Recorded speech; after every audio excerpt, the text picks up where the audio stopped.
आपने मिस्र के मशहूर कारी अब्दुल बासित अब्दुल समद का नाम सुना होगा।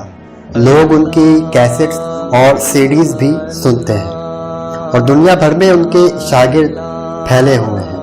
उनके एक शागिर्द पाकिस्तान में भी मौजूद हैं, कारी सदाकत अली साहब, जिन्होंने पीटीवी में आओ कुरान पढ़े नामी प्रोग्राम एक अरसे तक किया।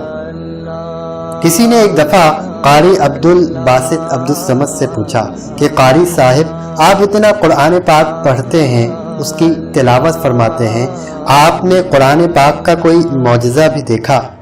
वो कहने लगे, मैंने कई मौजज़े देखे। तो पूछने वाले ने अर्ज़ किया कि हमें भी सुनाइए। तो उन्होंने बताया कि एक मर्तबा हमारे मुल्क के सदर को रूस जाना पड़ा। कोई अपना काम था। वहाँ के हुक्काम ने उनसे मीटिंग के बाद कहा, क्या मुसलमान बने फिरते हो? छोड़ो इस मुसलमानी को, हमारी तरह बन जाओ, हम तुम्हारी मदद करेंगे, तुम तरक्की याफ्ता कौमों में शामिल हो जाओगे। उसके बाद उसने बात करने की कोशिश तो की, लेकिन बात न बन पड़ी। 2-3 साल के बाद फिर उनका जाना हुआ। कारी साहिब कहते हैं कि मुझे इतना मिली कि सदर साहिब चाहते हैं कि तुम भी रूस को चलो।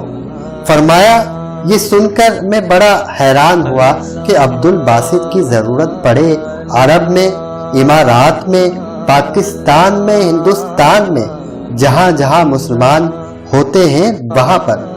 रूस में तो काफिर दीन और मजहब को मानते ही नहीं। वो तो दहरिये हैं जो अल्लाह की ज़ात पर भी ईमान नहीं रखते। वहाँ मेरी क्या ज़रूरत पड़ी, लेकिन मैंने तैयारी की और साथ चल पड़ा। कहने लगे, वहाँ उनकी फिर मीटिंग हुई। मीटिंग के बाद कारी साहिब के बारे में सदर साहब ने उन लोगों को कहा कि ये मेरे दोस्त हैं, ये आपके सामने कुछ पढ़ेंगे। वो ना समझे कि क्या पढ़ेंगे। कारी साहिब ने कहा और मुझे इशारा मिला तो मैंने कुरान पाक की सूरह ताहा की आयतें तिलावत करना शुरू कर दी। इन आयतों को सुनकर किसी दौर में हज़रत उमर रज़ियल्लाहु ताला अन्हु भी ईमान ले आए थे।